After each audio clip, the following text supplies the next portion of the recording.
Okay, this morning what we're going to do is we've got Yubobo coming up, which is the kids thing. So we're actually going to, you're going to be my guinea pigs, so that I'll get that out of the way, Phil, so you can.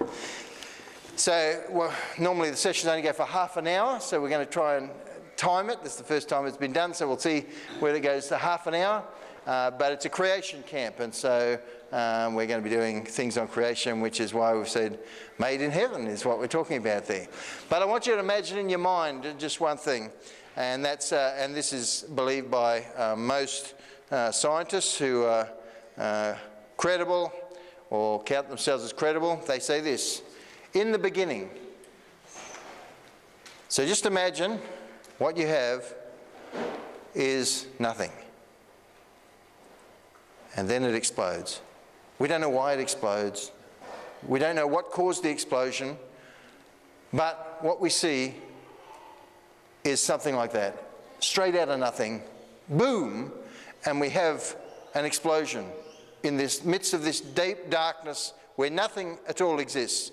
Not even the smallest cell, not the smallest atom, an explosion out of nothing. And then, from there, what about the rest of the story? From there we go from nothing, an explosion out of nothing, to what every scientist in university that is a non-Christian will just about believe, and it's this story here.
So every credible scientist on the planet believes that.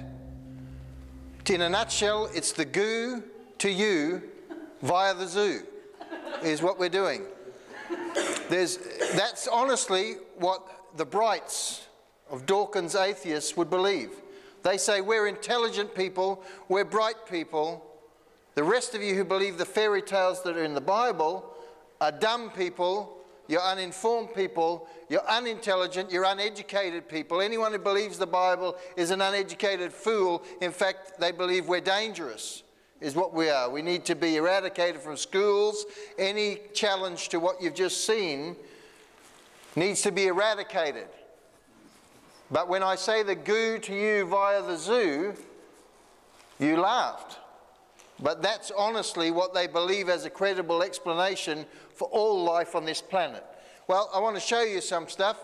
My asking people who honestly believe that, and I at one time believed that as well, is can you prove it? Can you prove it? Because that's the ultimate thing. What I want to show you today is advances in inventions that men have brought simply from looking at nature. Because I believe there's a document that's just been released, 1,000 scientists from the Discovery, not from the Discovery, but the form is initiated by the Discovery Institute, and 1,000 scientists have signed that 2 weeks ago, saying that they do not believe that Darwin's theory of evolution can support the complexity of life that they see in scientific terms. Not all these people are Christians, but I tell you what, they're asking for prayer because all their jobs are in danger. All their jobs are in danger. As soon as you come out and challenge what you've just watched, then you're not fit to be a university professor anymore. You must be fired from these institutions because we must maintain the line. And yet I want to show you some inventions which men did not come up with by themselves. They observed what God had created, what I believe God has created, and the complexity that's in that.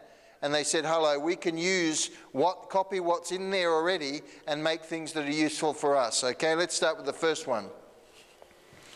Anyone know who these fellas are? The Wright brothers. What did they invent? Yeah, they were the first pilots of our day. And so a bit crude. We probably could knock this up in the garage is how they did it. And that was their first flight. And my goodness, it was a giant leap for mankind. We take it for granted today. We can jump on a plane to anywhere in the world. We're so upset when our flight is late, or we're late on time, or it boards late, or something along those lines, or destination is late, or slightly uncomfortable. Well, he screwed a seat that you'd find here today and screwed that on a plank of wood. That's him getting around there, and he was up and down in a couple of minutes, and that was him done, and that was mankind's first flight. Before that, no one had ever flown before. So what do the Wright brothers attribute this giant leap in technology to? He said learning the secret of flight from a bird was a good deal like learning the secret of magic from a magician. They observed birds and how they flew.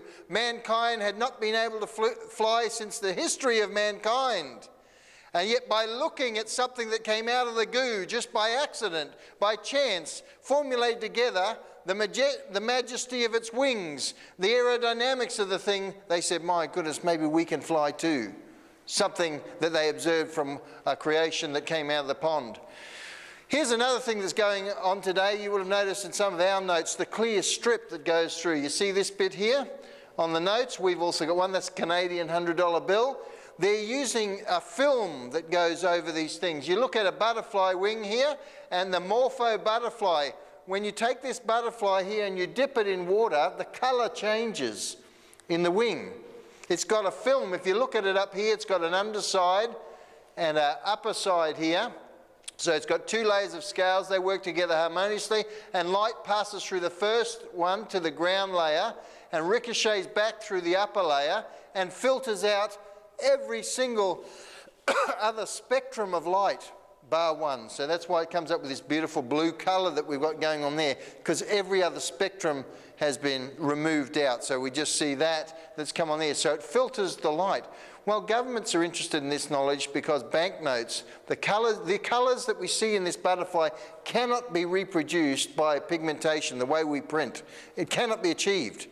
Only God can do something this unique. So what they do is they're using it on dollar bills so that they can spot counterfeits, because the detail, the colours that are produced are so finite, they're so precise that it's incredibly hard to reproduce. So they do the same technology that's on this butterfly's wing, and they lay it over the dollar notes so that we can just see, hold it under the light, and you can see the exact precision that's only there. So it takes an incredibly...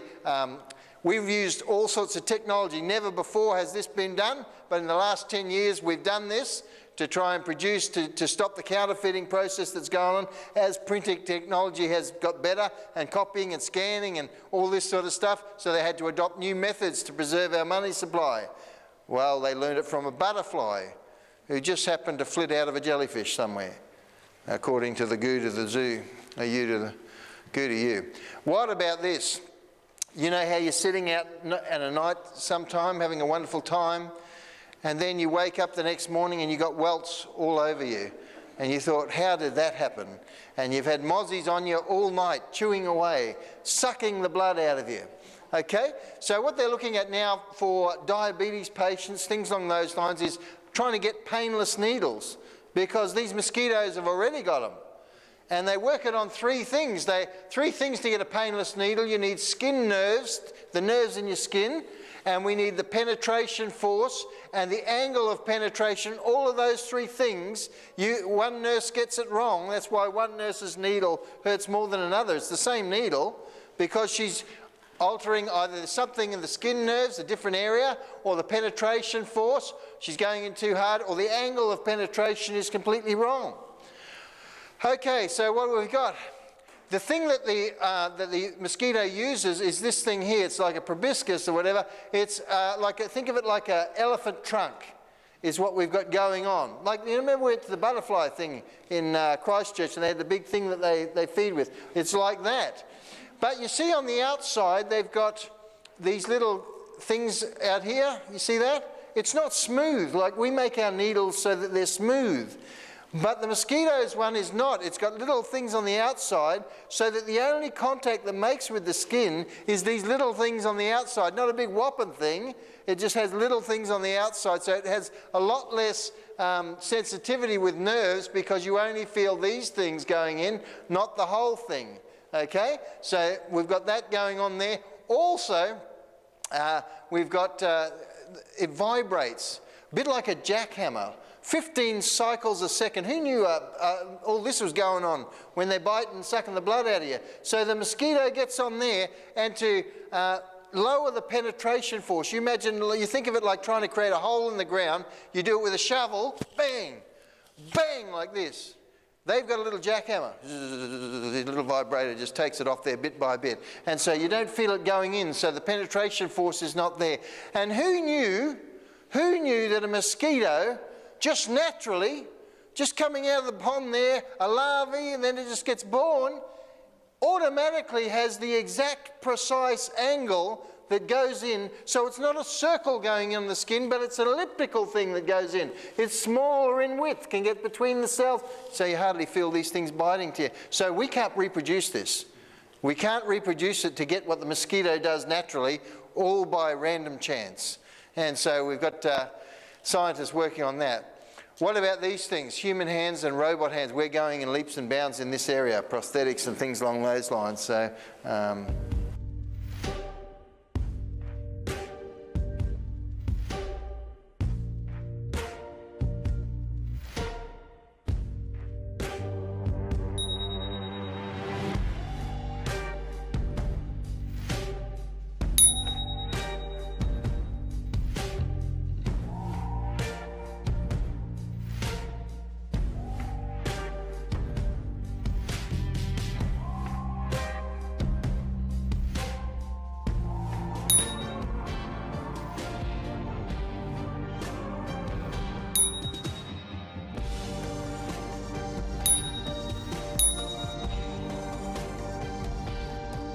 The main thing with the human hand is we cannot improve on its design. It's a masterpiece of engineering.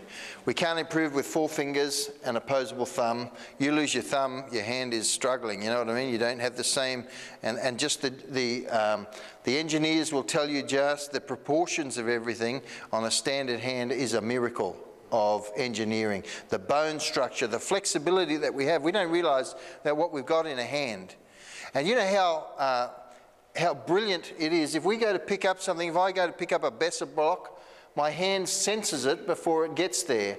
So that we know, you people with leprosy that don't have the sensitivity would just pick it up as hard as you'd pick whatever up and rip the skin off your fingers, you know what I mean? But when you have the sensitivity, the nerve system that goes in your hand, you pick up, you know that it's heavy, you know that it's rough, it's going to need a bit more force, you grip it that way. If you're picking up something very sensitive, you know, you're so gentle with it, and your fingers are just, your hands know the sensitivity that's in there. Only in recent times have we been able to replicate this mechanically. And that's with supercomputers, that's with teams of scientists working on robotics and sensory pads. All of these things have never been, it's not just something that comes naturally. This has been worked on for years and years and years with the top level scientists working on this thing to do what? What we do naturally, what every 1-year-old comes out and is able to do, pick up a bottle. It just comes naturally, all hardwired for us, and yet these guys have spent years and with the highest degrees to come up with what you just saw, so that you have a hand that's as dexterous, not as dexterous as ours, by the way, but anyway, as you know, what you didn't see connected to that hand is banks and banks of computers that are running this thing. But we are getting better. We are getting better with it. They actually do have a prosthetic hand that looks like a hand that connects on people who've lost their arm in battle or something. They can connect it on there. It's worth a fortune, of course, so not many people have got it. But yeah, it does have the dexterity of a hand that they can use, so they actually have the 2 hands. So we're getting better in this space. What about this? Anyone had mussels? Yeah? Anyone? Put your hand up if you've eaten mussels. Okay, what's the cooking process? Tell me what you do with a mussel. You just eat it. It's got a beard on it, is that right? And the beard's got to come off. You've got to get the mussel off the rock to start with, and then you've got to cut that beard off, all the little fibres and all that sort of stuff. What we found with the mussels is, see these little things that are connected here? They are incredibly strong, little fibres, little muscle tensions that come out here. You imagine this mussel comes in on the ocean, it's got to attach in a wet environment where there's water involved. So what it does is while it's there, it produces these muscle tensions that come out, these threads if you like, and within 2 to 5 minutes it's produced this substance and it shoots this thread out and it attaches in a wet environment and it sets like something you've never heard. It's got 1,000 psi pressure and it attaches to all sorts of things. Not just natural substances. You can grow a mussel on wood, you can grow it on rock, we've seen those. You can grow it on plastics, man-made, you can grow it on non-stick Teflon. You know, the old blue, they show you nothing sticks. Well, a mussel can stick. So we can't produce the sort of glue that this thing produces naturally. The adhesion strength is getting studied by space stations and all people around the globe because there's a lot of money in glues, but they cannot produce what a mussel produces by itself. Okay. Stronger than Kevlar. There's only one way to do quality control. First, the vest is placed on a clay mannequin. Then, it's shot at point-blank range. The test is filmed with a slow-motion camera. Seen here, in ultra-slow motion, it's possible to follow the bullet as it blasts from the gun at almost 820 feet a second.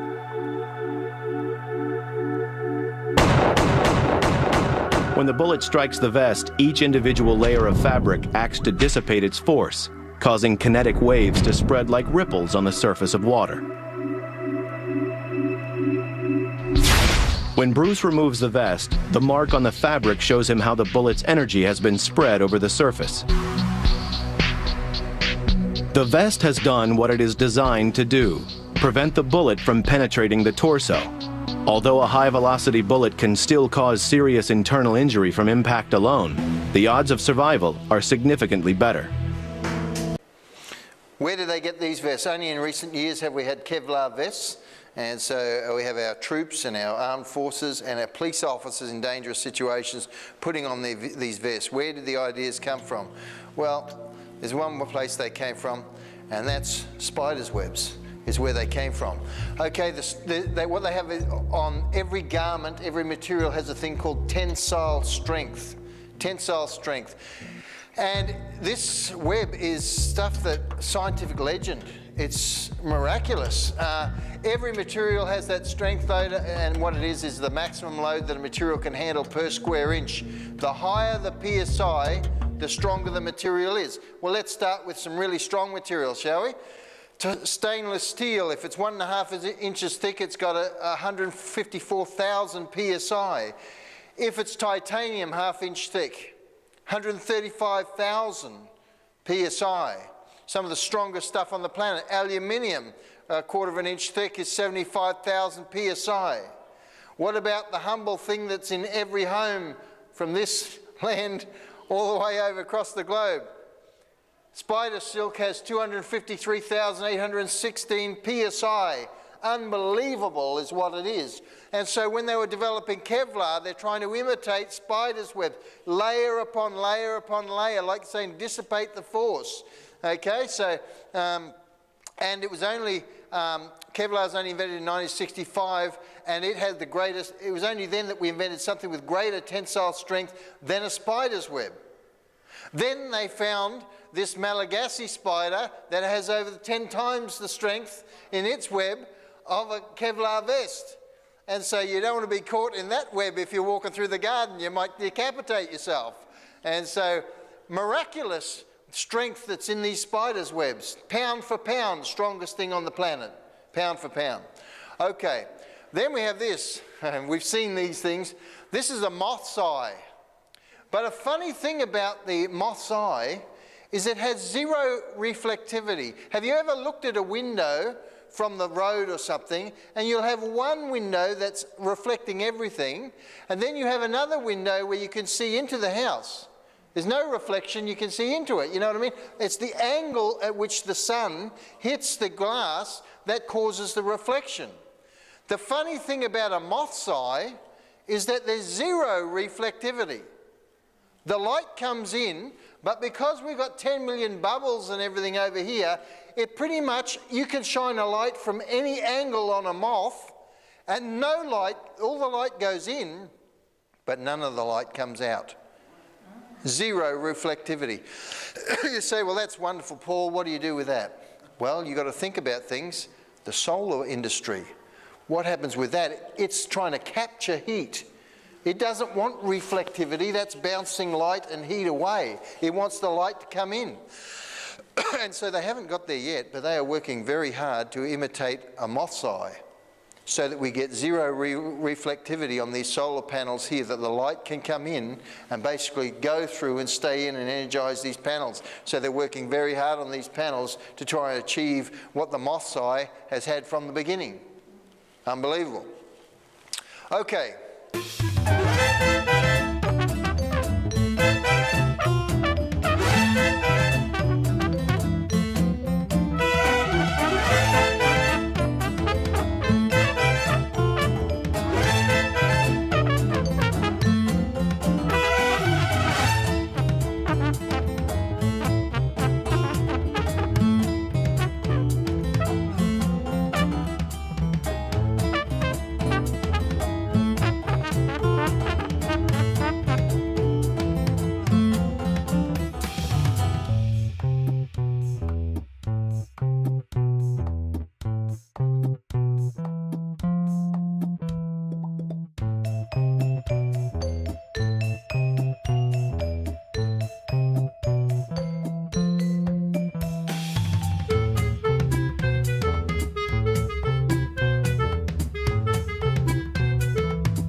Who knew the little wasp has had such an impact on us? We've got a guy here, René Antoine Reaumur, who in the 1700s, we've always had paper, but the problem with paper, we haven't always had paper, we've had papyruses and things along those lines. Problem with it is they perish easy. But this bloke went out, he's a chemist, and he looked at these wasps, like every one of us have had in our home. We've had a wasp nest growing. What's the wasp doing? It goes to a tree, it chews the bark, it comes back, combines it with saliva, and builds its little nest that we see going on here. And he observed that, and he said, basically, that's paper making. And he said, basically, what we're going to do is we're going to analyse all that, and we're going to try and produce something similar to what is going on in just about every home across the country. And these wasps make paper. And so all our printing techniques, all the paper that's produced today is based on the technique that this guy has observed from watching a wasp. The problem is we cannot produce paper with the same strength and durability that a wasp does. It makes its nest there, and unless you come along and knock the thing over, it's going to stay there.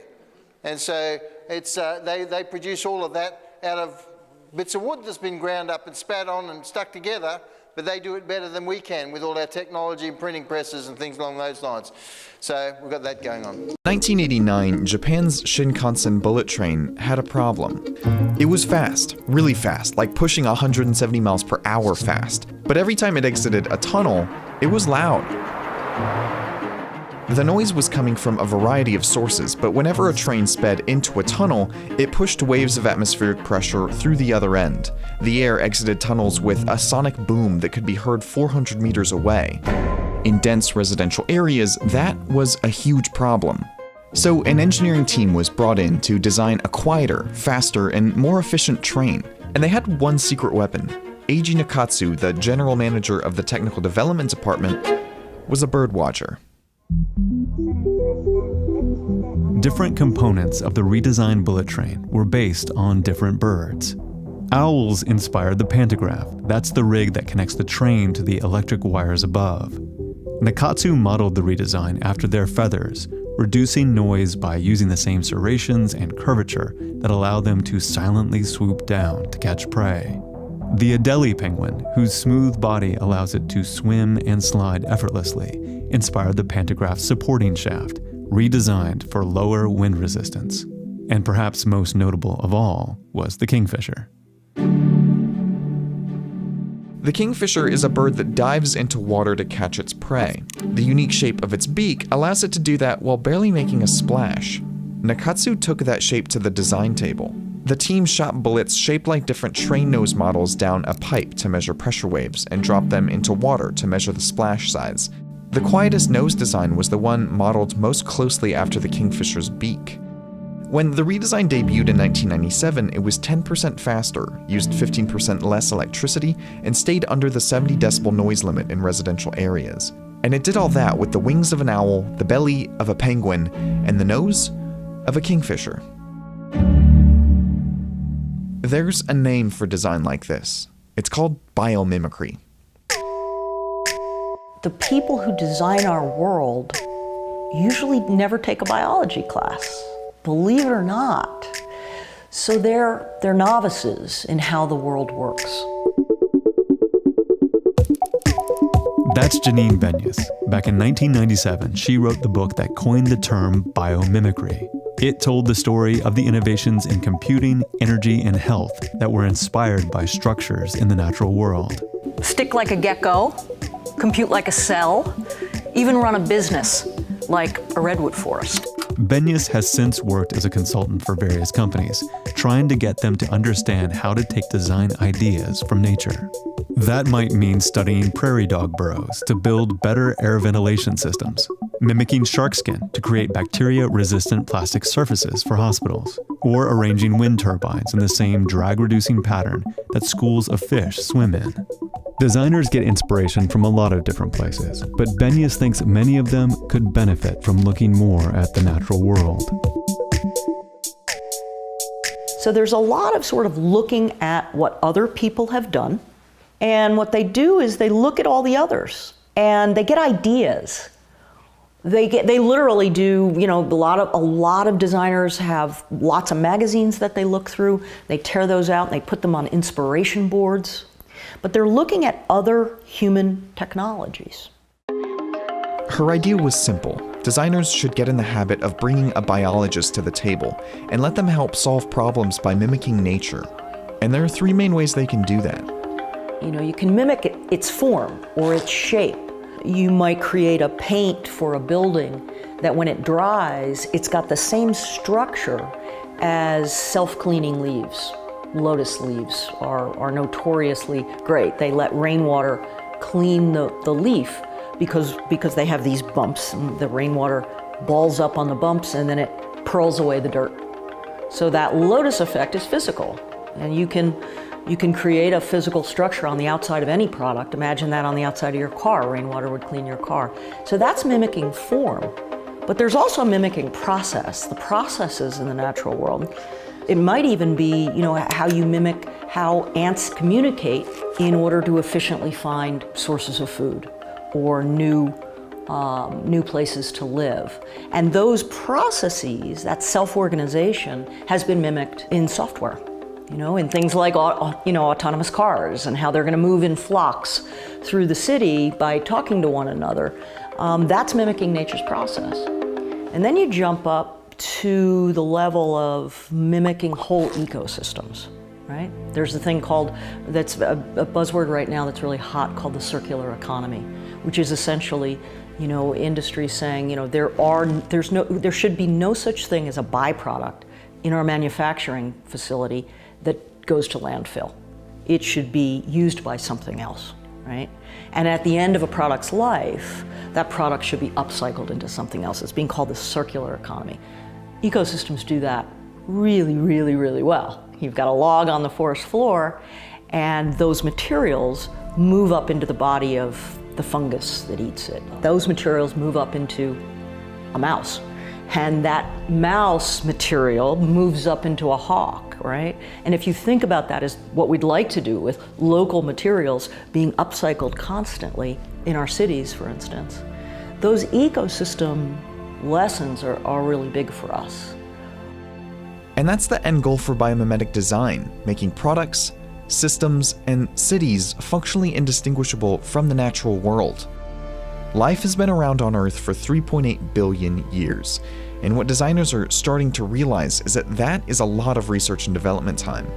The people who design our world have a lot to learn from the natural world. All they have to do is take a look. Remember the story that we're coming from. These people are saying there's all this incredible design that they see out there that they can't even mimic. I mean, they haven't even talked about the termite nests and how they're using that to look at construction of air conditioning ducts within buildings and things along those lines. There's a huge amount, you know, even the swimming suits that we've got based on shark skins and things along those lines. There's huge amount of these things out there, but they all just happened coming out of a pond. And in that, we can't even explain what makes the first zygote, when a cell is fertilized in a woman's womb, and it reproduces itself, the two of them are the same. We can't even tell, as intelligent as we are, what then makes the two that are there and that multiply the same, but eventually someone says, oh, no, I'm going off to make an eye, or I'm going off to make a kidney, or I'm going off. What makes it do that? They don't have a clue. We can't even answer the simplest question of life's first step, and yet they expect you to believe that you've come from a pond, an explosion from nothing, and it's produced all of this design that we can't even replicate properly. That's what they're believing. So the question is this.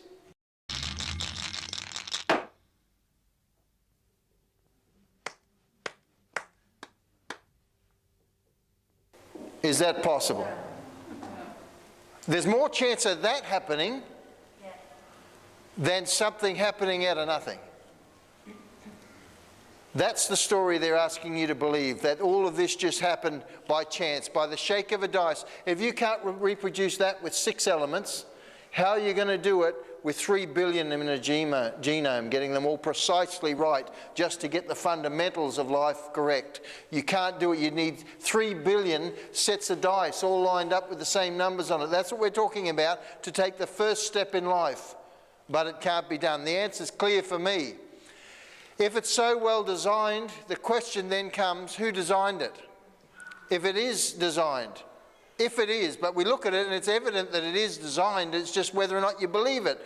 Dawkins' answer, because he's so bright, his answer is that it started on the backs of crystals. Well, I haven't been around on the planet a long time, but I did have a pet rock that I've still got. And from that day when I got it till now, it hasn't changed from being a rock. I haven't set any new life on it. Some dust maybe, but no new life. But that's how they believe it's come.